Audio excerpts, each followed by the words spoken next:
আসসালামু আলাইকুম, কেমন আছেন সবাই? আপনারা সবাই প্রশ্ন করেন যে রুহান ভাই আপনার ব্লগে অধিকাংশ বান্ধবী থাকে, বন্ধু কোথায়? তো আজকে আমি বন্ধু নিয়ে ব্লগ শুরু করব। বাট মজার বিষয় হলো যে এই ব্লগে আমরা আপনাদেরকে দেখাবো ভ্যানিলা গার্ডেন। অর্থাৎ আপনারা সবাই কিন্তু ice cream Khan, chocolate Khan, and হলো আরও অনেক কিছু, বিশেষ করে যুবক যুবতীরা অনেক কিছু ইউজ করে। ফ্লেভারটা কি খুঁজে? Vanilla flavour, strawberry flavour. তো স্ট্রবেরিতে সবাই দেখছেন, বাট ভ্যানিলা গাছ কেমন হয় দেখতে, ফ্রুট কেমন, এই বিষয় নিয়ে আজকের ব্লগ হবে। তো ব্রাদার কাম হিয়ার।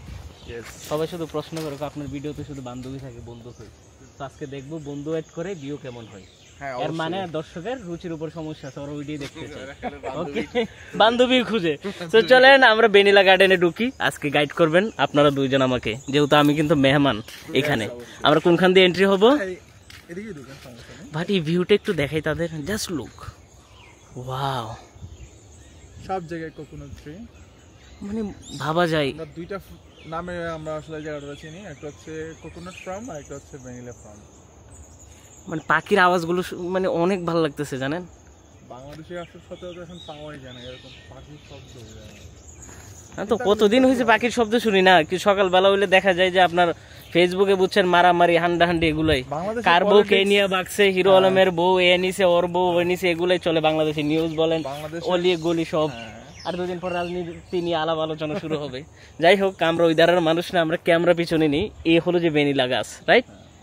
এটা হচ্ছে ভ্যানিলা, এই যে পাতাগুলো। হ্যাঁ, এটা ফ্লেভারটা কোনখানে আছে? এটা কি ফ্রুট ধরে? এখানে স্লোলি এটা অনেক বড় হয়। হ্যাঁ, বড় হওয়ার পর এখান থেকে একটা ফুল আসে। ফুল থেকে এক ধরনের চিকন একটা লিভস বের হয়। হ্যাঁ, এইটা থেকে ভ্যানিলা অরিজিনালি তৈরি হয় আর কি। আবার বলেন তো বুঝিয়ে। বিষয়টা হচ্ছে এখানে এটা নরমালি এখন ওই যে মধ্যে ভ্যানিলা নাই। ওকে, এটা জাস্ট লিভস। হ্যাঁ, এখান থেকে এটা বড় হবে স্লোলি। এটা একটা সিজন আসে, এই সিজনের মধ্যে এখান থেকে ফুল ফোটে। আচ্ছা, ফুল ফুটলে ফুলগুলো থেকে আপনার এক ধরনের একটা লিভস এর মতো লম্বা লম্বা বের হয়। এটা আমরা বলি ভ্যানিলা প্ল্যান্টেশনের, কি জানেন অরিজিনালি নামটা? Vanilla seed. ওটা থেকে আসলে ওরা কিছু রিপেয়ারিং করে এখান থেকে ওরা তৈরি করে।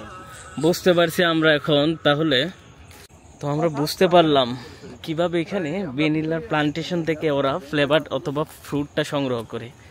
গার্ডেনটা চলেন আমরা একটু ঘুরে দেখাই।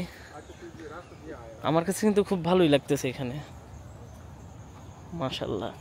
চারপাশে শব্দ শুনতেছেন, পাখির কিচিরমিচির আওয়াজের, সমুদ্রের গর্জন। কি সুন্দর পাখির আওয়াজ, মাশাআল্লাহ। এই দেশটা সচরাচর পরিচিতিটাই পাইছে ন্যাচারালিটি দিয়ে।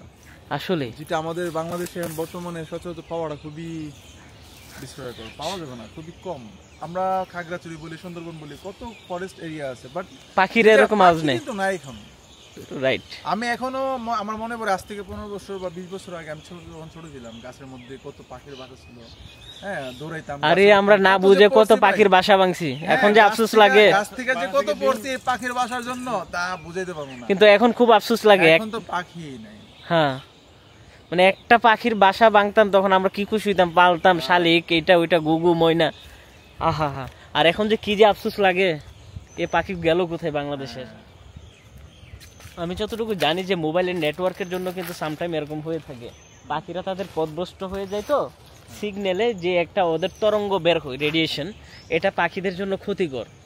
এছাড়া আমাদের বাংলাদেশের বিভিন্ন ফেস্টিভ্যাল আপনার হলো যে দেখেন, নিউ ইয়ার, এটা ওইটাতে আতশবাজি করে কত পাখির ছানা যে মারে, এটা বলার বাহিরে।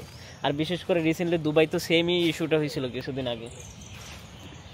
দেখ, আল্লাহর দেওয়া প্রকৃতি, এটা নিয়ামত আমাদের জন্য। আমরা যদি ধরে রাখতে না পারি তাহলে কিন্তু এটা আমাদেরই প্রবলেম। আমরা কি রেখে যাব আমাদের মানে ভবিষ্যৎ প্রজন্মের জন্য, ছেলে মেয়ে নাতি, ওদেরকে আমরা শুধু রোবোটিক গল্পই শোনাবো? বাই দ্য ওয়ে, আপনারা চাইলে কিন্তু কমেন্ট করে আপনাদেরও মনের ভাষা এভাবে প্রকাশ করতে পারেন। যদিও আমি একটু বেশি কথা বলি, আমার ভালো লাগে কথা বলতে। পাতাগুলো শিমের পাতার মতো ধরছে, মানে শুকায় আছে। এটা এক্স্যাক্টলি এই যে গাছটা আছে, গাছটা আমার নামও জানি না, বাট এই গাছটা দিয়ে মোটামুটি মানে সচরাচর ভ্যানিলা প্লান্টেশনটা করে।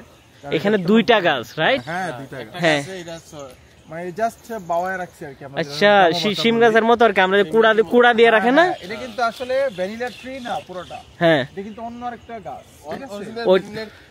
এটা হলো লতা। হ্যাঁ, বাট আরেকটা গাছের উপর এটাকে ভর করে রেখে দিছে। আমরা যেটা গ্রাম্য ভাষা বলি আর কি বাইস না দেওয়া, আমাদের মানে আমরা যেরকম সিম গাছ লাগাই তো বাইস না দেই, আরে আবার চট্টগ্রামে বলে কুড়া কোড়া, তো আমাদের আঞ্চলিক ভাষা বলি আর কি বাইস না দেওয়া। তো এই গাছটা দিয়ে মনে করেন কি এটারে উপরের দিকে বাওয়ায় রাখে। কুমিল্লাতে কি বলে ভাই? মাছা মাছা মাছা মাছা দে। আচ্ছা, ওই যে বড় ভাই এসে বসে, এই যে আমাদের আরেকজন বড় ভাই, হ্যাঁ ওর সাথে পরিচয় নেই। হাই, কি অবস্থা ভাই? এই তো আলহামদুলিল্লাহ ভালো। এটা দেখছি,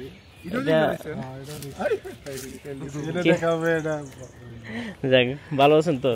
কি নিয়ে ঘুরতেছেন? আমি তো বই পেয়েছি। যাক, আপনি যে ভিডিও দেখছেন এটা খুশি হলাম। আর আসি হলো যে এখানে আপনার নেক্সট 28 আমি চলে যাবো রিটার্ন।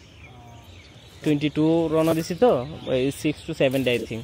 এখানে আমার ছিল আসছি বেনিলা গাছ দেখার জন্য এবং এখানকার নেচার, পাখির আওয়াজ, এই জিনিসগুলো দর্শকের জন্য উপহার হিসেবে নিয়ে যাচ্ছি। প্রথমে তো ভাবছিলাম যে বিচে গিয়ে ভিডিও করবো, পরে ভাবি যে না, ওইটা দেখে পুরোপুরি নষ্ট হয়ে যাবে। বিচের ভিডিও আপনি দিছেন, ওইটা আগে দিতাম, এখন আগে ফলোয়ার ছিল 50,000, এখন থেকে 7.5 লাখ। সবাই কমেন্ট করে ভাই ভিডিও দেখি মা বাবা ছেলে মেয়ে নিয়ে বসে। যখন এই কথাটা আমি কমেন্টে পাইছি তখন আমার মাথাটা না, আমাকে আরো দায়িত্ববান হতে হবে। দুবাই আপনি শেখ খলিফা না বুর্জ খলিফা, আপনি 2 দিন পর আবার মিয়া খলিফা বললেন না।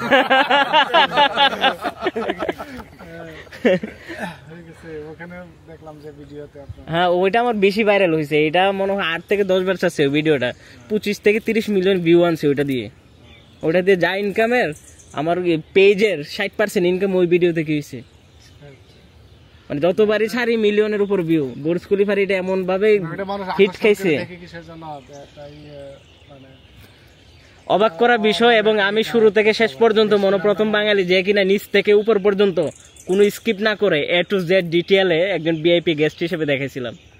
যদিও খরচা গেছে প্রচুর, আমি ভাবি না ওইটা টাকা যে রিফান্ড আসবে, বাট এটা 10 গুণ 20 গুণ চলে আসছে রিটার্ন। কিন্তু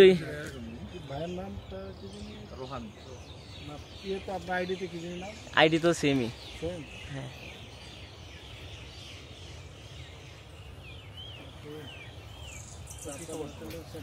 না না আমাদের হোটেল না, বছরে আসা আগে কন্ট্যাক্ট হয়েছে আর কি। তো আসছি গতকালকে, ওদের সময় দেবে নাকি বুঝতে পারছিলাম। তো আজকে সারাদিন দেবে সাথে এদিকে বললাম আপনাদের দেখুন, আমি দেখি তো কাজে ব্যস্ত হয়ে যাচ্ছে, কারণ আসলে বাইরে নয় খেলতে হয় না। সন্ধ্যা হয়ে যাচ্ছে, আমরা একটু সামনের দিকে যাই। ফ্রি থাকি না, তখন আমি 3 টাইমে ডিউটি শেষ হয়ে যায়, 3টার পরে আমি পুরো বিকাল ফ্রি, এনি টাইম আমি এসে খেলতে পারি। রবিবার টেবিল লাগে না আমার, কারণ মর্নিং ডিউটি থাকে আমার। অন্তর সময় স্পেস করি, রাতেও ডিউটি করি। আমরা 6টার দিকে যাই, 6টার দিকে তো এন্ট্রি করি, 5:30টায় রুমে থেকে বাইরে যাই, একটু টাইমিং শর্ট থাকে। বাইরের নেক্সট টার্গেট কোথায়? Next target Madagascar. হ্যাঁ, এখান থেকে মাদাগাস্কার চলে যাবো। হ্যাঁ, আয়শা বন্ধুরা, আমরা আজকের মতো বিদায় নিই। কেমন দেখলেন এই বেনিলা গাছ? অবাক করার কিছু বিষয় হলো যে বেনিলা গাছ আমার ইন্টেনশন ছিল না, এটা নেচারটা আমি দেখাতে চাইছিলাম। হ্যাঁ, ইনফরমেশন গুগল থেকে আমি এখানে অ্যাড করে দিতে পারবো। সো আমি রোহান আজকের মতো বিদায় নিচ্ছি। দেখা হবে আপনাদের সাথে নেক্সট ভিডিওতে। ভালো থাকবেন সবাই, সুস্থ থাকবেন, টেক কেয়ার, আল্লাহ হাফেজ।